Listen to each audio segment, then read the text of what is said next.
El Talón de Hierro. Bienvenidos.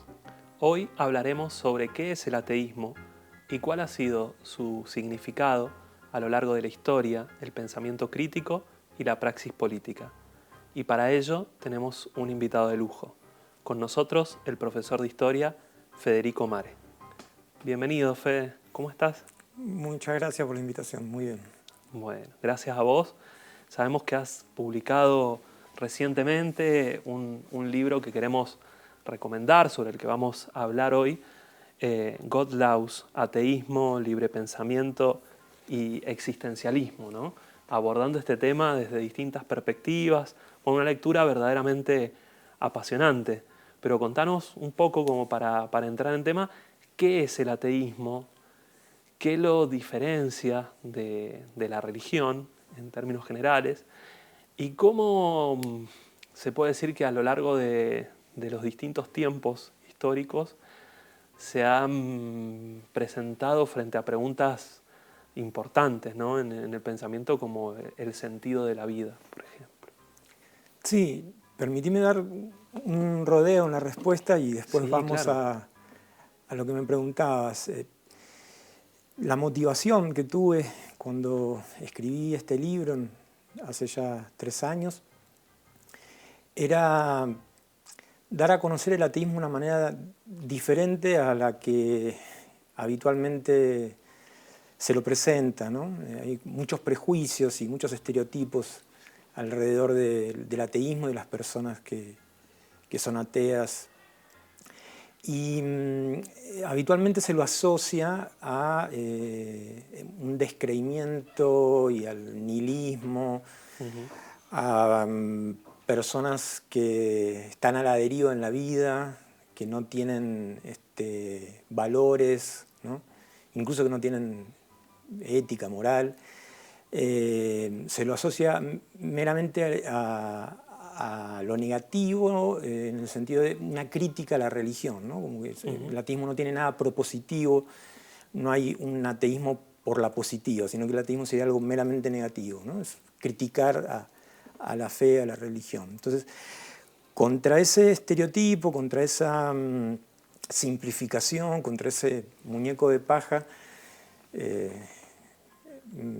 me rebelé y quise escribir este libro, ¿no? Hablando de un ateísmo que, por supuesto, tiene un fuerte componente crítico, un ateísmo por la vía negativa, que es criticar la idea de Dios, criticar la metafísica religiosa, pero que no se reduce a eso, ¿no? El ateísmo también implica una concepción, una cosmovisión, una manera de entender la vida, el mundo, y un posicionamiento frente a las grandes preguntas existenciales, ¿no? El sentido de la vida, la muerte, el amor, la libertad, ¿no? Y quise también mostrar ese otro ateísmo, que no es criticar la religión solamente, sino decir, bueno, ¿cuál es la propuesta del ateísmo en términos de filosofía de vida? Y a mí me parece que la clave, y ahora sí, después de haber hecho este rodeo, empiezo a responder tus preguntas. Creo que la clave para entender el ateísmo, o al menos mi ateísmo, mi manera de acercarme al ateísmo, lo que es central es la libertad. No ciertamente la libertad como la entiende el actual presidente de Argentina, ¿no? Que es un fundamentalismo de mercado, ¿no? Estoy hablando de una libertad en un sentido filosófico mucho más profundo, ¿no? Libertad como la entendía Marx, por ejemplo, ¿no? La autodeterminación, ¿no? Eso es, el ateísmo lo pienso como una forma radical de libertad de pensamiento, ¿no? Y en ese sentido a mí me gusta siempre utilizar una metáfora, está en algunos de mis escritos de este libro, que es,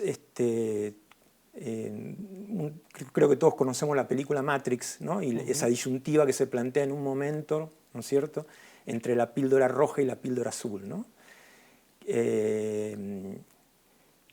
es mejor? ¿Qué es preferible? ¿Qué elegimos? ¿No? Si una verdad que puede ser incómoda, incluso a veces dolorosa, o ilusiones que son placenteras, pero son ilusiones, quimeras. Y en ese sentido me parece que el ateísmo, en un sentido filosófico profundo, quiere decir hacerse cargo de nuestra humana condición y asumir la libertad a pleno. Y asumir la libertad a pleno no es poca cosa, tiene sus aspectos felices, gratos, placenteros, pero también la libertad tiene también su costo. Volviendo a esto de la metáfora de la píldora roja y de la píldora azul en Matrix, ¿no? ¿Qué elegimos, no? Yo lo resumí en uno de los textos como la gran disyuntiva, ¿no? Que creo que diferencia la fe religiosa de la concepción atea, es la libertad a la intemperie o la seguridad en cautiverio, ¿no? Y creo que el ateísmo esencialmente es asumir la libertad, y bueno, la libertad es también, más allá de todos los aspectos placenteros y felices, también es una intemperie. Estar en intemperie no necesariamente es malo, digo, pero no quise en el libro romantizar lo que es la libertad a la intemperie. La libertad a la intemperie implica aceptar que la razón no es todopoderosa, que el raciocinio humano tiene límites, que no podemos explicarlo todo, que no podemos tener una certeza absoluta de las cosas, y eso a veces es amargo, aceptar la finitud y la fragilidad de nuestra existencia, asumir que nos vamos a morir y que después de la vida no hay otra cosa más que la memoria, ser un recuerdo en la memoria de nuestros seres queridos. Bueno, aceptar todas esas cosas no es fácil. La libertad además implica una responsabilidad, ¿no? Entonces, en ese sentido no hay que romantizar esa libertad de pensamiento radical que es el ateísmo, ¿no? Implica desafíos, implica también dificultades. No es color de rosa el ateísmo, ¿no?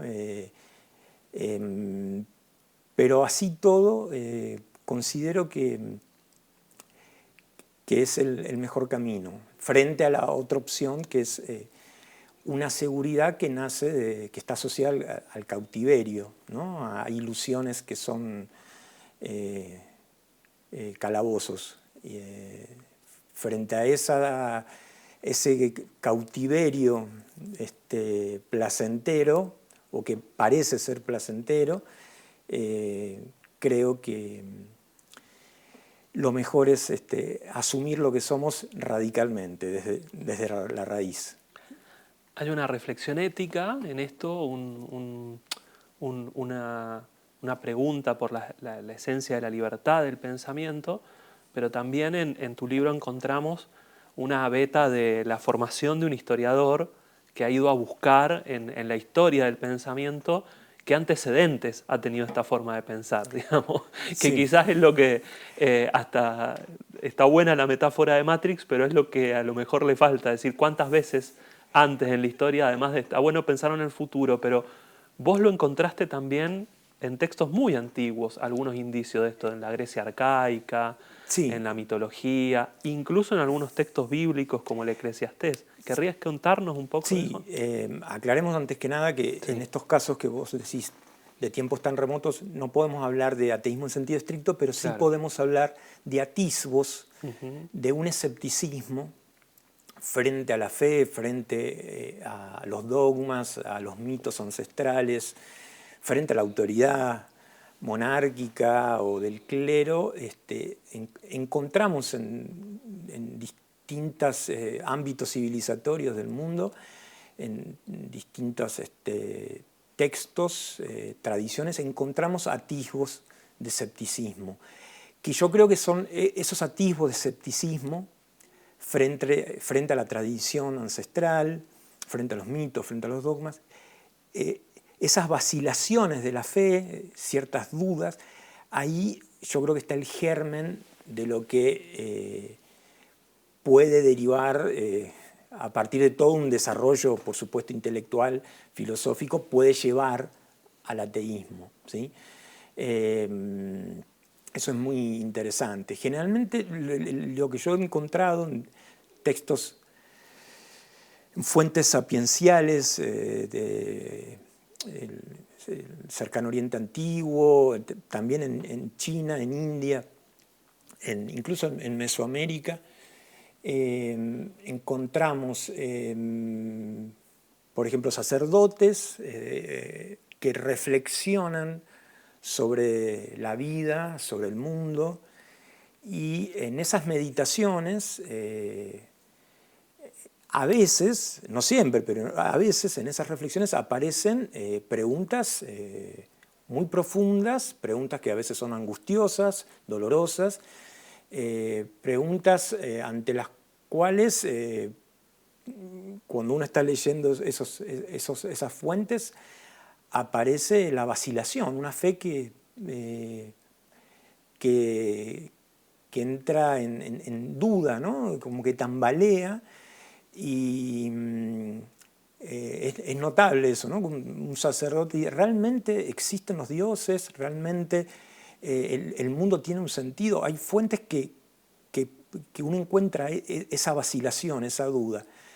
Pero claro, lo que sucede en esos textos es que después de esa manifestación de duda, de escepticismo, finalmente hay un happy end, un final feliz donde se deja de lado la duda y se reafirma la fe. O sea, esos textos terminan siempre, el desenlace es como que esas personas, esos creyentes se asoman ante el abismo de la duda y se asustan y retroceden. Al final terminan volviendo al redil, a la seguridad, a la zona de confort del mito, de la certeza metafísica, teológica.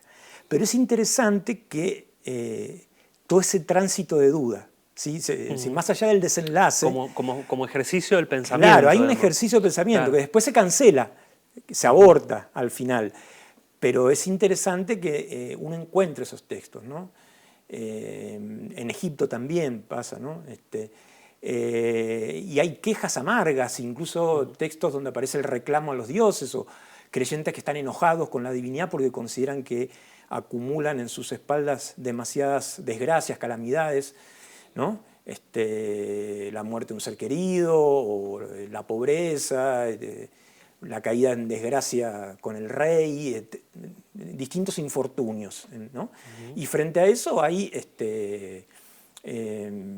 malestar e incluso enojo, ¿no? Y ese enojo se expresa a veces en actitudes pesimistas e incluso en cierto escepticismo frente...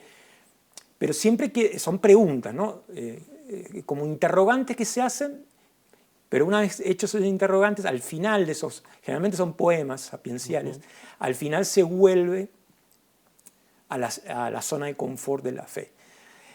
Lo que yo planteo en el libro es que en algunos lugares del mundo, no en muchos, es cierto, pero en más de uno, generalmente se cree que solo fue en Grecia, eso es un error, que lo explico en el libro, no fue solo en Grecia, al menos está documentado que pasó en otros 2 lugares, que es en India y en China, por supuesto que en Grecia también. Tenemos en 3 civilizaciones donde este tipo de escepticismo crece, se desarrolla y en un momento se traspasa el umbral y ahí aparece ya, no siempre el ateísmo, a veces sí, pero puede ser también el agnosticismo, ¿sí? Y eso es notable, ¿no? Eso pasó claramente en Grecia, pero también lo encontramos en China y en India. En otras civilizaciones, al menos de forma endógena, ¿sí? No sucedió.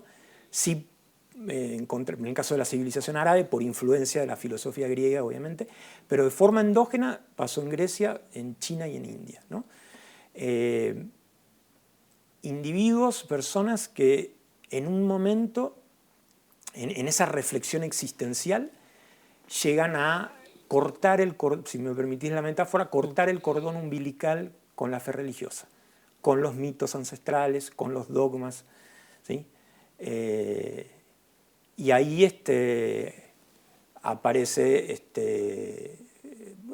puede ser el agnosticismo, puede ser también el ateísmo, ¿sí? O puede ser el deísmo, ¿no? En el sentido de una religión, una creencia religiosa que se la va depurando de mitos y se plantea que hay un Dios creador que crea el universo, a lo Newton, ¿no? el Dios relojero, pero que después no interviene en la creación, ¿no? Hay un elemento obviamente metafísico, pero no tiene toda esa cosa abigarrada de los mitos que uno encuentra en muchas religiones, ¿no? Ahí también ya hay una crisis de la fe en el deísmo, ¿no? Que no se termina de resolver, pero que queda planteada de una forma bastante fuerte, ¿no? Porque hay una ruptura con los mitos ancestrales. Pero puede alcanzar formas más radicales como el agnosticismo, incluso el ateísmo. En el libro, en la introducción, explico que el sentido del nombre tiene que ver con lo que estamos conversando, que es Godlaus, ¿no? Tiene que ver con un fenómeno, con este fenómeno de escepticismo que puede derivar en el ateísmo, que se lo conoce como misoteísmo, ¿no? Que es el fenómeno de creyentes que se enojan con sus dioses, que consideran que los dioses son injustos, que los han tratado de una manera que el creyente considera que ciertas desgracias que le han pasado en la vida no son justas y se enojan con los dioses y en el caso que yo analizo en la introducción del libro, que es el caso de la Islandia vikinga, la Islandia medieval anterior a la cristianización, donde están estos personajes que aparecen en varias sagas, en varias tradiciones legendarias, que es el Godlaus, que Godlaus quiere decir sin Dios. Yeah. Es un creyente que se enoja con los dioses y decide, a partir de ese enojo con los dioses, dejar de venerarlos. No se vuelve ateo porque sigue creyendo en su existencia, pero considera que por razones éticas, morales, esos dioses no se merecen ser venerados, no se merecen ser adorados. Y eso aparece en varias sagas islandesas. Yo analizo, por ejemplo, una que para mí es la más, que es donde este fenómeno alcanza una forma muy radical y que llega incluso al ateísmo finalmente, que es la saga de Rafael. Y es muy interesante, ¿no? Porque Rafael, este personaje de una saga islandesa, le suceden una serie de calamidades y a raíz de eso dice, ¿cómo es posible que me haya sucedido a mí todo esto siendo yo un creyente tan devoto, que siempre fui tan respetuoso y tan correcto en mi devoción con los dioses y los dioses me tratan de esta manera? Esto no corresponde, es injusto, lo ve como una inmoralidad, una cosa inaceptable, y a partir de eso él decide cancelar la veneración por los dioses, ¿no?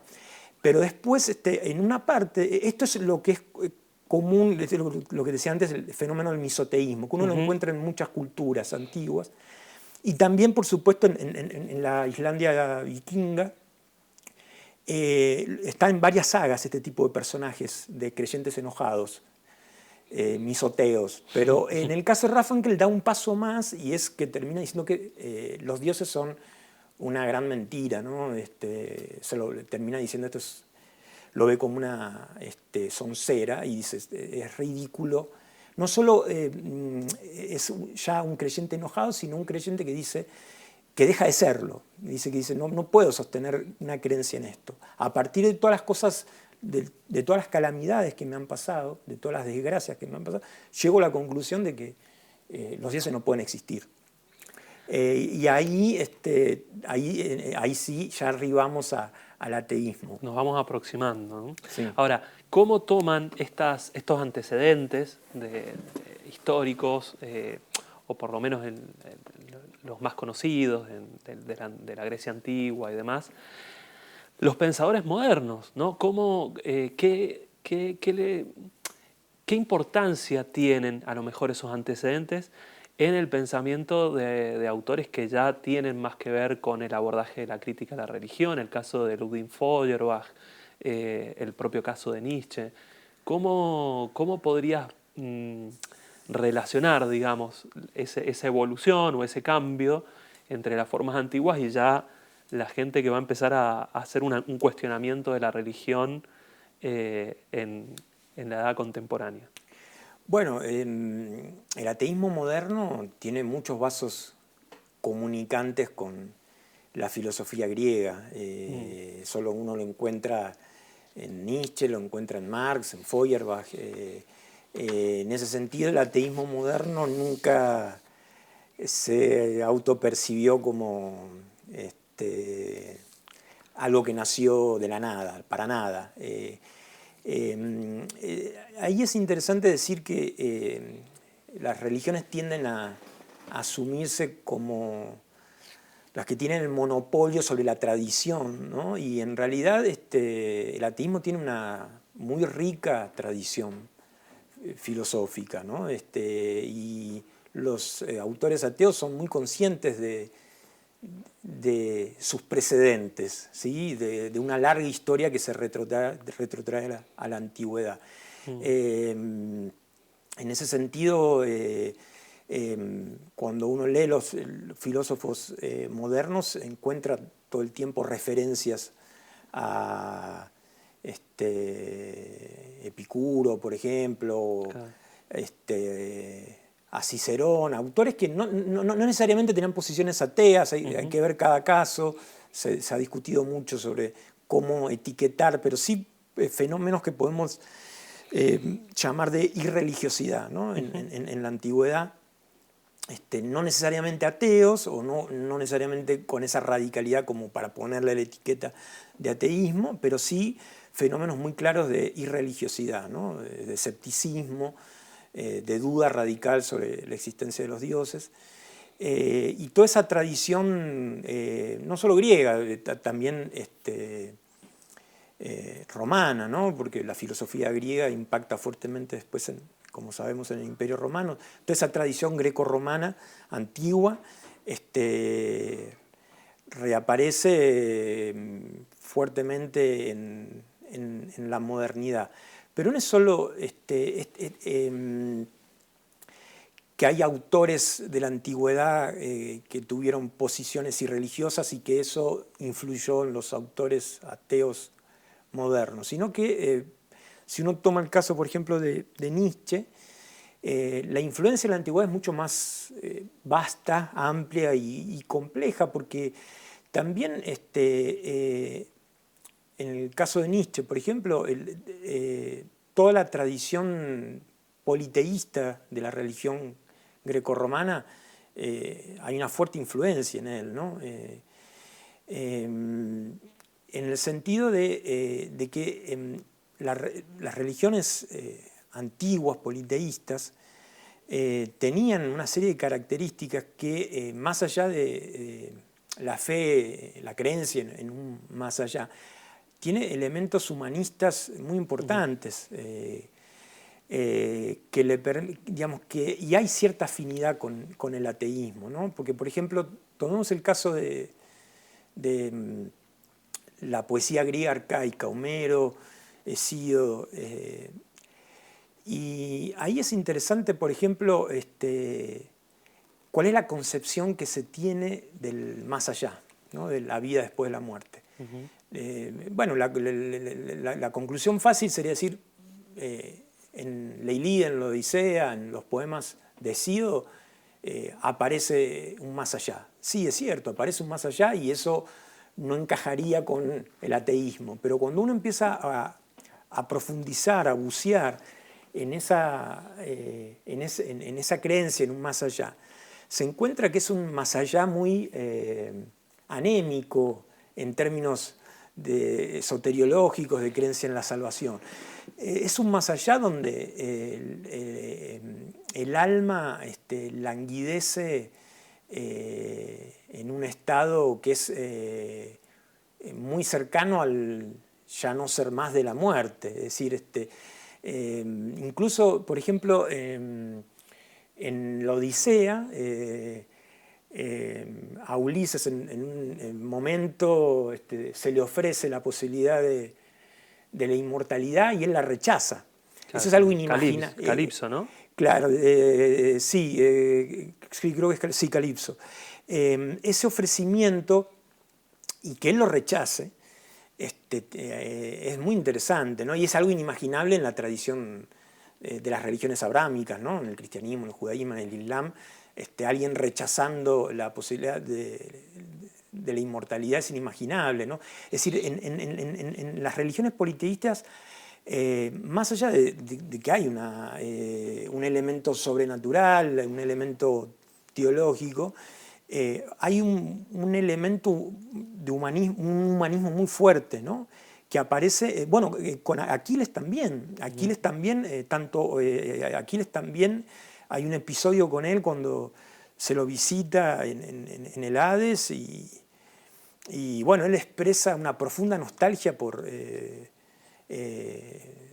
la vida en este mundo, ¿no? Es decir, él no valora el estar en la inmortalidad, al contrario, se lamenta de su inmortalidad y dice, daría todo por volver a la vida. Es decir, eso es un claro contraste, digo, con las religiones monoteístas, ¿no? Donde se plantea un más allá con una fuerte densidad soteriológica, ¿no? De salvación del alma, de que lo mejor está por venir. Eso, por ejemplo, en las religiones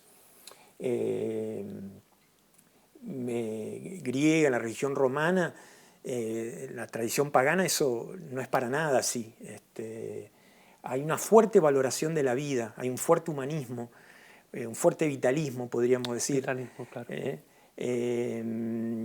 Y yo creo que eso Nietzsche lo rescató mucho, ¿no? Cuando él reivindica lo dionisíaco, ¿no? Esa afirmación de la vida, a pesar de su fragilidad, de su imperfección, de su finitud, hay una fuerte reivindicación de la vida, ¿no? Creo que en Nietzsche es muy clara, ¿no?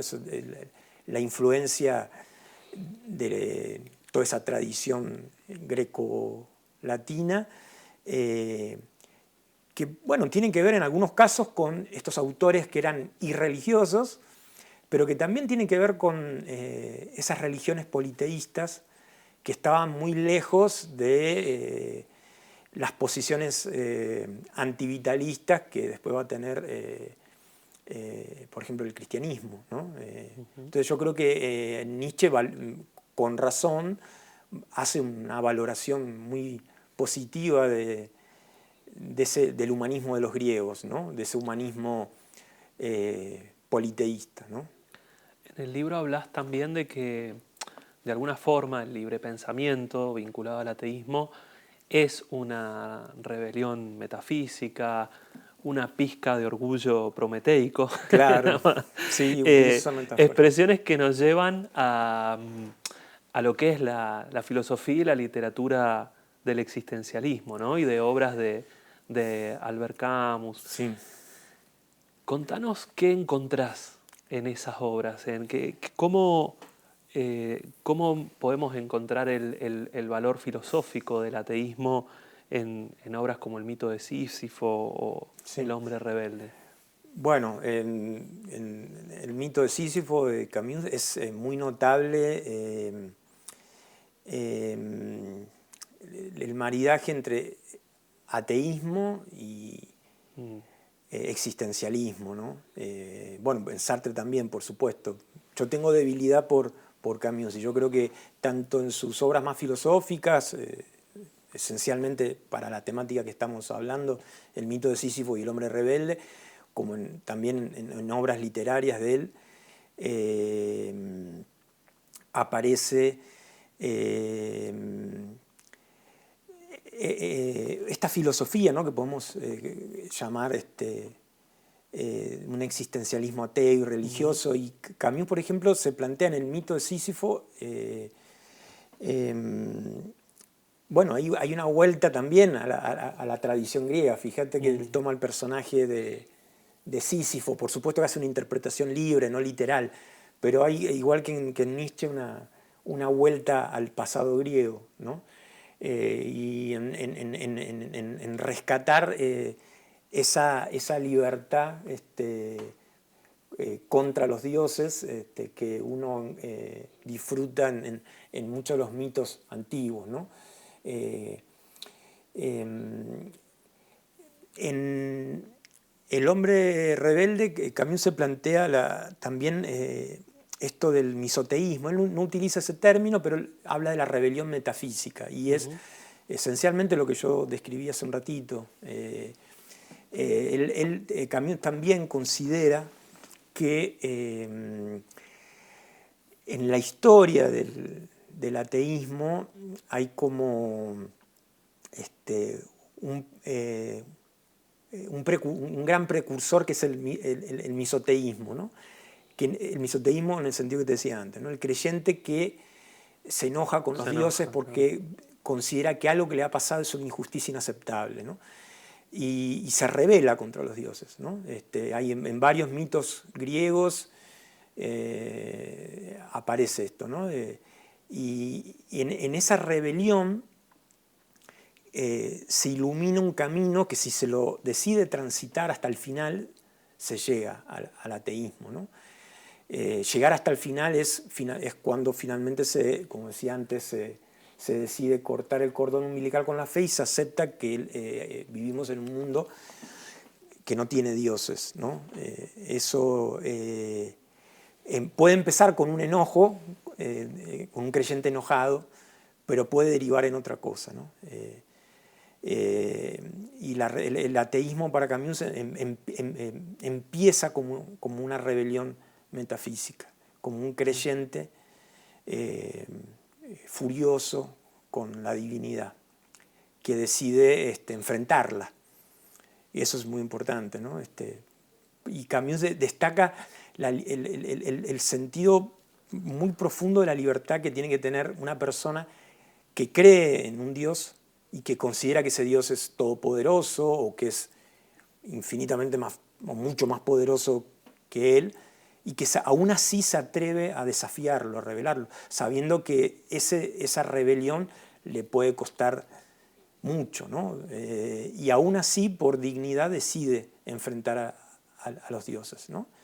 Eso es muy notable. Bueno, eso poco él ahí toma el mito de Sísifo, que, insisto, él lo resignifica, no es un mito narrado de una manera literal, pero lo que Camus busca poner en el foco es el coraje, el sentido de la dignidad, el sentido de la libertad radical que tienen esos rebeldes metafísicos, ¿no?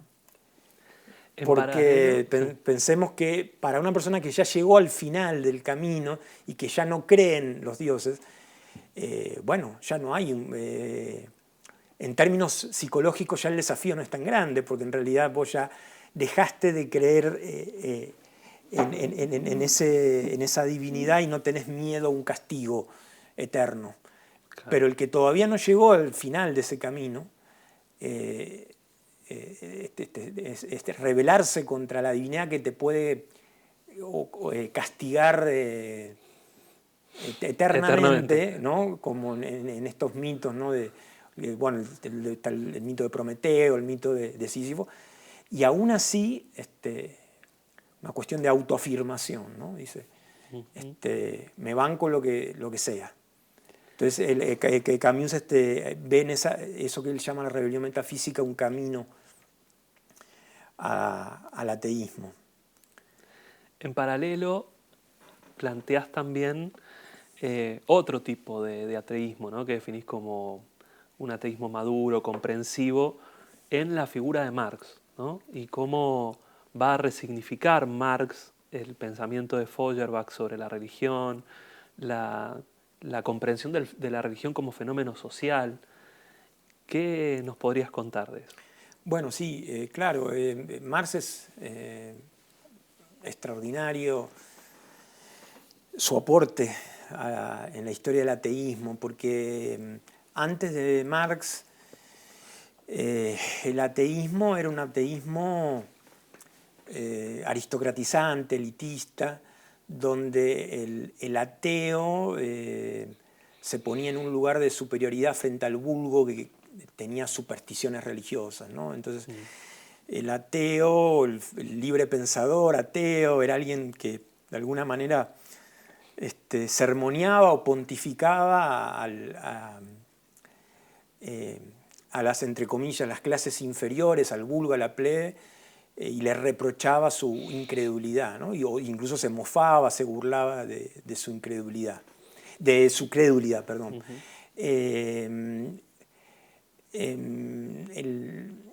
Marx lo que plantea en su crítica a ese ateísmo, ¿no?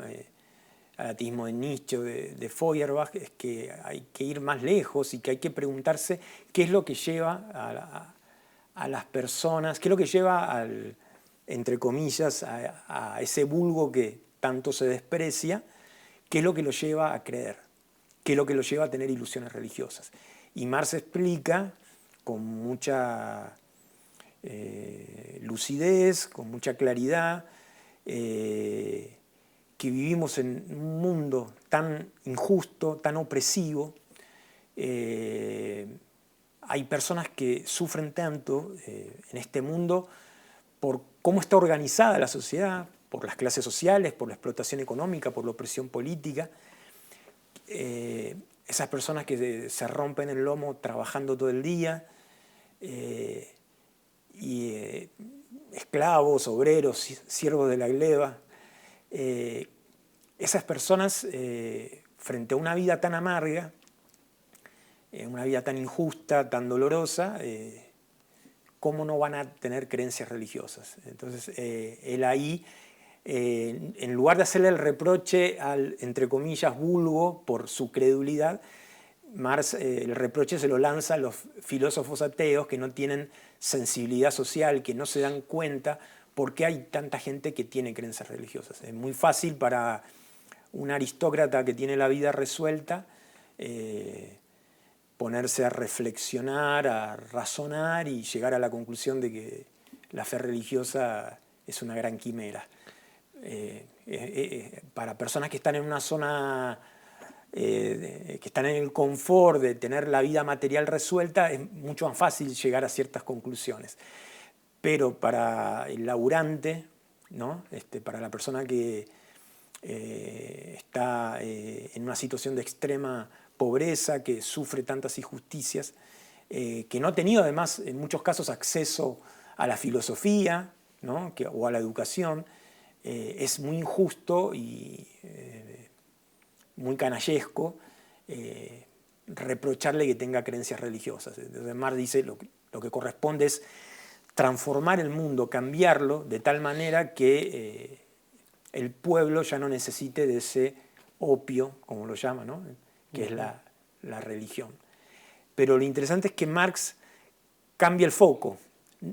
¿Sí? ¿Se entiende? Digamos, Marx no le hace reproches al pueblo por su credulidad, por ser supersticioso, que es lo que pasaba con muchos filósofos ateos o agnósticos ilustrados, ¿no? Marx radicaliza el planteo, le da un contenido fuertemente social, histórico, se plantea el problema del poder, de las relaciones de clase, y considera que la fe religiosa es una forma de alienación que está asociada a la sociedad de clases.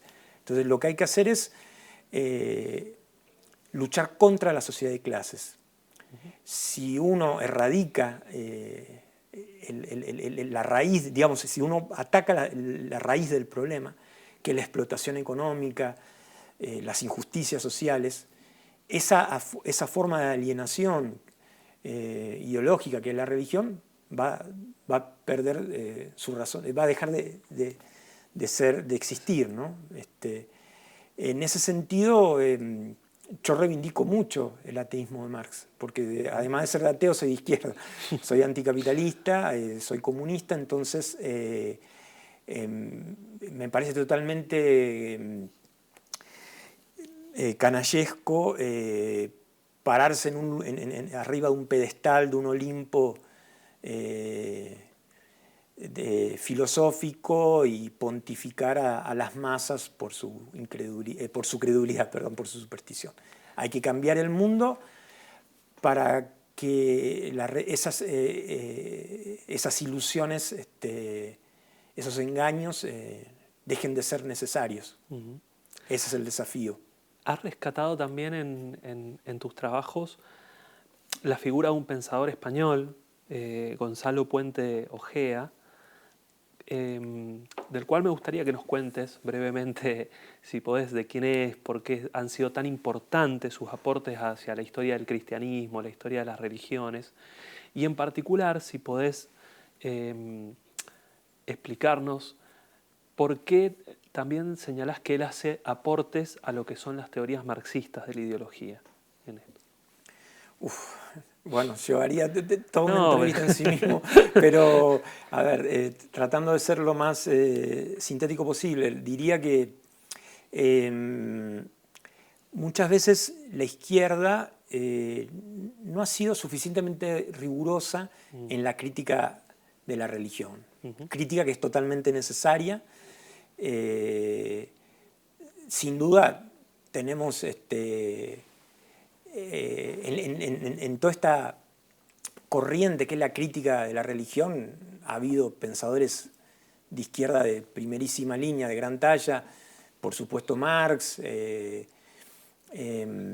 Bakunin también, por la tradición anarquista ha hecho una crítica muy, muy lúcida. Tenemos autores de izquierda que han hecho una crítica de la religión muy bien informada, y con mucho rigor intelectual. Pero también es cierto que a veces que ha habido una crítica más, podríamos decir, panfletaria de la religión, ¿no? Sobre todo a partir de una simplificación de esta metáfora que usó Marx de la religión es el opio de los pueblos. En realidad el planteo de Marx es mucho más complejo. Es cierto eso, digo, que en la tradición de izquierda a veces la crítica a la religión no ha sido suficientemente sólida, rigurosa en términos intelectuales. Entonces, para mí, Puente Ojea ha hecho un aporte invaluable a la crítica de la religión, recogiendo lo mejor de la tradición de izquierda, ¿no? Marx, Erich Fromm también, y él, lo interesante de Puente Ojea es que además de desarrollar una crítica de la religión en el campo de la filosofía, en el campo más teórico, que lo hizo y muy bien, supo complementar esa crítica con una crítica más específica a la religión cristiana, que es en el ámbito de la civilización occidental es la que más nos toca de cerca, obviamente, desde la historia, ¿no? Una crítica no solamente filosófica, sino también historiográfica. Y en ese sentido es notable lo que ha hecho Puente Ojea, porque él dedicó toda su vida a investigar el fenómeno de los orígenes del cristianismo, sobre todo, la figura de Jesús, pero de una manera muy minuciosa, ¿no? Recogiendo todas las investigaciones que se fueron desarrollando en lo que se conoce como la búsqueda del Jesús histórico, tratando de separar el mito de la realidad. Él ha leído a infinidad de historiadores, bibliólogos que han estudiado el fenómeno del cristianismo primitivo. Y a partir de toda esa erudición, de todo ese bagaje enorme de lecturas, se lanza a hacer una crítica al cristianismo especialmente. Pensemos que él, gran parte de su vida se desarrolló en la España franquista, ¿no? Con una iglesia católica omnipresente, omnímoda. Eso a él como intelectual de izquierda fue algo que lo interpeló mucho y lo llevó a fijarse ese objetivo de criticar a la religión en general y al cristianismo en particular, pero de una manera muy rigurosa, ¿sí? Cuando digo muy rigurosa es no solamente en el campo del pensamiento más especulativo o filosófico, sino metiéndose de lleno en los estudios bíblicos y en la historiografía sobre el cristianismo primitivo. Yo creo que ese es el gran aporte, ¿no? Haber sabido aunar el vuelo teórico de un gran pensador marxista con la erudición en términos bibliológicos y en términos historiográficos, que es algo que no siempre se da. Hay veces que, bueno, el caso de Erich Fromm, por ejemplo, la crítica de Erich Fromm a la religión en general y al cristianismo y a la tradición judío-cristiana en particular es muy lúcida, tiene ideas muy notables, pero a mi entender no tiene el grado de erudición, de conocimiento empírico, no está tan empapado de conocimiento empírico como Puente Ojea. O sea, Puente Ojea, en ese sentido, supo bajar del ámbito de la alta teoría al ámbito netamente historiográfico y al estudio muy minucioso del Antiguo Testamento. Y ahí creo que hay un plus que creo que se echa de menos en muchos otros autores de izquierda. Yo creo que ese es un gran aporte que ha hecho Gonzalo Puente Ojea a la crítica de la religión desde el marxismo, ¿no? Porque él es un pensador marxista de punta a punta, eso es indudable. Y bueno, en cuanto a lo de al gran aporte teórico que vos mencionabas antes, sí, en cuanto a la crítica, al análisis de la ideología, él hace un aporte para mí muy valioso, que es distinguir que en toda ideología religiosa tenés que distinguir un horizonte utópico de una temática concreta, ¿no? Y cuáles son las ilusiones que toda religión ofrece al pueblo para que el pueblo se vea seducido por la religión, ¿sí? Tiene que haber ahí ciertos ideales y promesas que capturen la atención del pueblo y que logren seducir al pueblo. Toda religión tiene ese componente persuasivo, pero después también toda religión tiene, explica Puente Ojea, las religiones son como bifrontes, tienen dos caras. Tienen un costado más seductor, pero después tienen un costado más duro, que tiene que ver con la justificación de la opresión y de las injusticias, ¿no? Y ahí aparece una religión al servicio del poder, que tienen que justificar, por ejemplo, la esclavitud, el patriarcado, etcétera, ¿no? Y las religiones, dice él, tienen esas dos caras, ¿no? Tienen una cara más amable, que es la que, por ejemplo, no sé, el Sermón de la Montaña en la tradición cristiana, ¿no? Jesús diciendo bienaventurados los pobres, ¿no? Que es el elemento de seducción, pero después la religión tiene un componente de apología del statu quo, de justificación del poder, de la desigualdad, de la opresión, ¿no? Y la religión tiene esas dos caras. Entonces, creo que es muy interesante ese camino teórico que propone Puente Ojea, de entender que las religiones son las dos cosas al mismo tiempo, ¿no? Que es algo que es como el diojano, que tiene rostro dos de caras. Jano, claro. Es Exacto. algo bifronte. Bueno, para cerrar, ya que nos hemos estado quedando ya sin tiempo, pero me gustaría si podés cerrar haciendo alguna reflexión sobre lo que vos ves del el valor que esta batalla o esta rebelión metafísica, si se quiere, para retomar esa definición, toma en los tiempos del presente del mundo, ¿no? Bueno, sí, hay todo un desafío en estos tiempos que tiene que ver con el auge de los populismos de extrema derecha, que suelen estar asociados al fundamentalismo religioso. Lo vemos en el caso del evangelismo en los Estados Unidos y en Brasil, por ejemplo. Lo vemos en la India de Modi también, donde ahí no es el cristianismo, es el hinduismo, pero ahí también vemos el mismo maridaje de una derecha capitalista y neoliberal con posiciones rabiosamente neoconservadoras en lo cultural. Ese maridaje, digo, lo vemos en muchos lugares. Bueno, lo vemos en la Rusia de Putin también, ¿no? Con el cristianismo ortodoxo.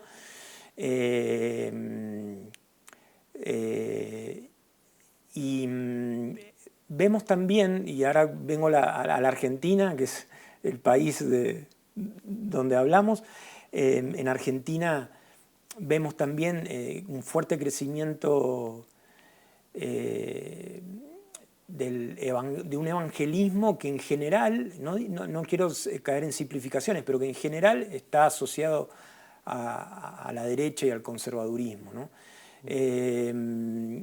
Y esto lo vemos en toda América Latina, ¿no? En una época la gran usina era Estados Unidos, pero hoy día ya también es Brasil, ¿no? Brasil se ha vuelto también un país que ejerce una influencia muy grande a través del pentecostalismo, las iglesias pentecostales en toda América Latina, y es un fenómeno en crecimiento en toda la región. Y lo que vemos es que estos fundamentalismos religiosos no tienen ningún planteo anticapitalista para nada, al contrario, están fuertemente asociados al capitalismo e incluso en general al neoliberalismo. Y además van de la mano con agendas fuertemente conservadoras en materia, por ejemplo, de género. Son corrientes fuertemente machistas, sexistas, homofóbicas. Y en la Argentina de Milei, bueno, creo que todos estamos asistiendo a un avance muy fuerte de la derecha religiosa, ¿no? Tanto asociada a los sectores más integristas de la Iglesia Católica como a los sectores más integristas del evangelismo. Creo que a nadie se le escapa la conexión religiosa que tiene esta idea de Milei de las fuerzas del cielo, de su fuerte maridaje con las iglesias evangélicas. Podemos también mencionar la relación que tiene con Israel, ¿no? Toda esta fascinación que él tiene con la derecha israelí, que está impulsando un genocidio en Gaza. Y con esta idea mesiánica, ¿no? Que uno la ve en Netanyahu, en Israel, pero también la tiene el propio Milei, ¿no? De creerse un Mesías, ¿no? O un nuevo Moisés, ¿no? Esa cosa mesiánica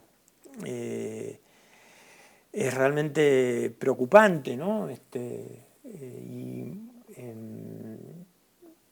Creo que la izquierda tiene que combatirla, ¿no? Tenemos que enfrentarnos a esta derecha capitalista neoliberal que también va de la mano con el neoconservadurismo cultural. Así es. Bueno, muchísimas gracias, Federico, por esta charla. Ha sido sumamente enriquecedora e interesante. Nosotros queremos hacerte un presente de parte de las ediciones del Instituto del Pensamiento Socialista, un libro de Santiago Rollerone, Tras las huellas del marxismo occidental. Espero que... Muchísimas gracias.